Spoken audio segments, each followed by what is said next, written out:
Hi guys, welcome back to my XPS guide. Now I'm gonna review Livid Shantotto.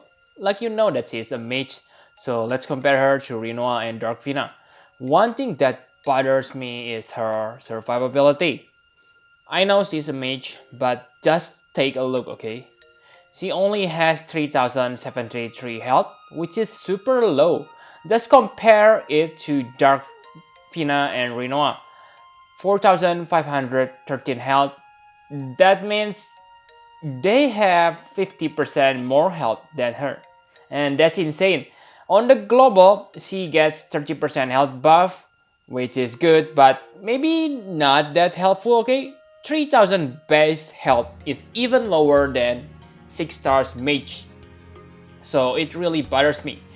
Yes, I know she learns camouflage, but that doesn't mean anything against AoE attack, and survivability is really important for her because she rely on stacking damage, so it will be reset if you die.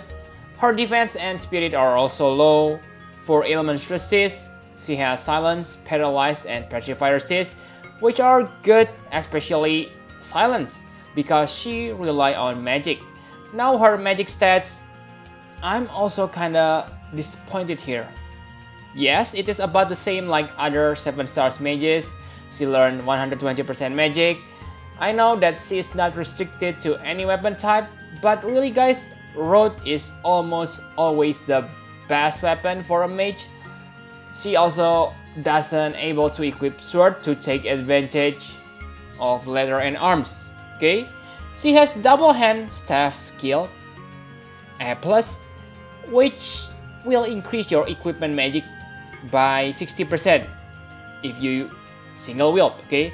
It is probably the advantage she has compared to Darkfina because, yeah, I know Darkfina has true dual wield for magic, but she doesn't have innate dual wield, which will make you need an accessory or ability, which means wasting one slot of equipment or ability slot. But compared to Rinoa, again, Rinoa wins because she is more flexible, but Shantotto has triple cast as her trust ability, which is huge, okay, because she doesn't need to use any setup skill to use triple cast, unlike Rinoa.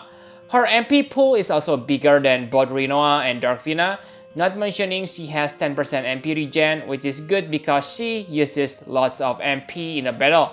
She has 1 LB regen per turn, but I think that's hardly useful because she needs 32 LB crystals to use her LB.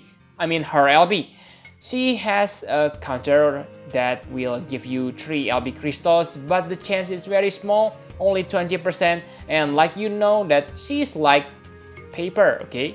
Which means she may not survive the attack, okay? Enough about her stats. Let's take a look on her abilities. She learns many brand new magics on this game, okay? The first category is Elemental 1. She able to deal earth, water, wind, fire, ice, and thunder elemental damage. And they are powerful. At the maximum stack, they deal about 8 times damage. With triple cast, it means 24 times damage. Okay? Imperial will improve the damage much further. Just make sure you're able to land those triple cast magics on your chaining process. She also able to imperil 50% enemy attack using Bio Tree, so it is nice as a helper at the start of the battle if you lack attack and magic breaker on your party. For Flood and Flare 2, they are good for Imperil, but she has better Imperil from her abilities. The advantage from using these two, maybe you can cast this together with your other magics. As for her chaining and Imperil abilities, they are good, but they use your LB gauge instead of MP, and that could be a downer because her LB is really good.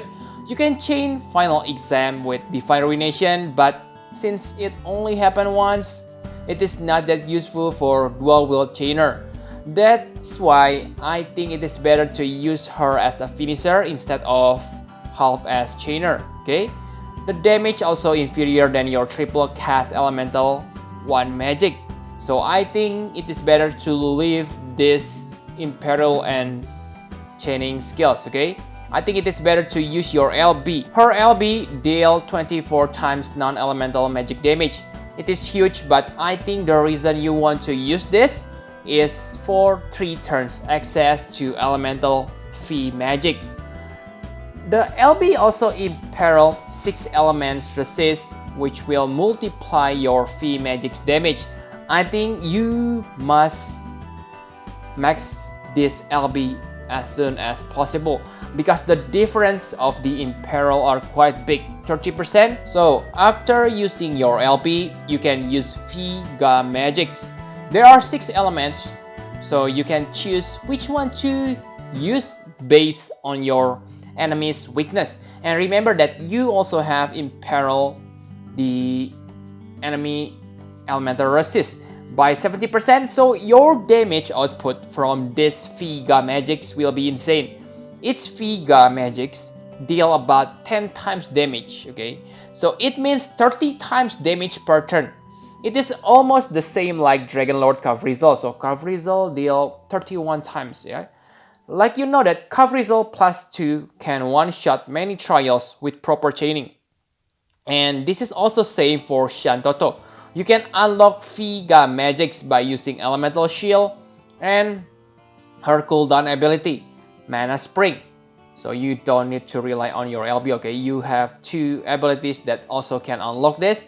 Mana Spring has long cooldown, but it is really good because you get huge MP refresh, which will solve your MP problem. You also get 150% magic boost, which is useful if you don't have any buffer. I think that's all you need to know about her abilities, okay? She learns other useful abilities, but I think they are pretty self-explanatory and not so special, okay, to change her role from finisher to support.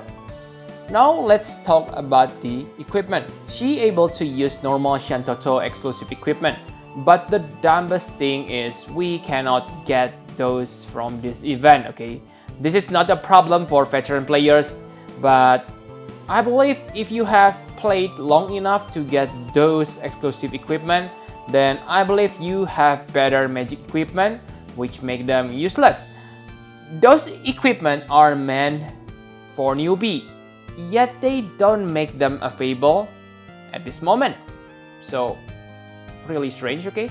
Anyway, building her is pretty simple. Simply focus on her magic stats. If you don't have unmatched wizardry, then you may want to give her health boost abilities to kinda help her survivability. My conclusion for Livid Shantotto, she's probably the best mage at this moment. Reno is on par with her Apocalypse, okay? But you cannot take advantage of the elemental imperil. That's why Shantotto totally win from Renoa. Okay, we just got Scorn of Antenola battle, and like you know that on that battle, having multi-element is really useful, okay? I can see Livid Shantotto become MVP for that battle because you can target the weakness of the Antenola, okay? She's like a better version of Dragon Lord. The only weakness is her survivability. It can be a problem if the enemy is able to use both AoE magic and physical attack at the same turn, because in a battle, you can only cover one type of attack per turn. As a mage, I give her 10 minus out of 10, okay? Her damage potential is huge, okay? If only she has standard survivability like other 7 stars mage, okay, then I think she is 10 plus plus. But for now, it is just no 10, okay? Maybe 9 to 10, okay?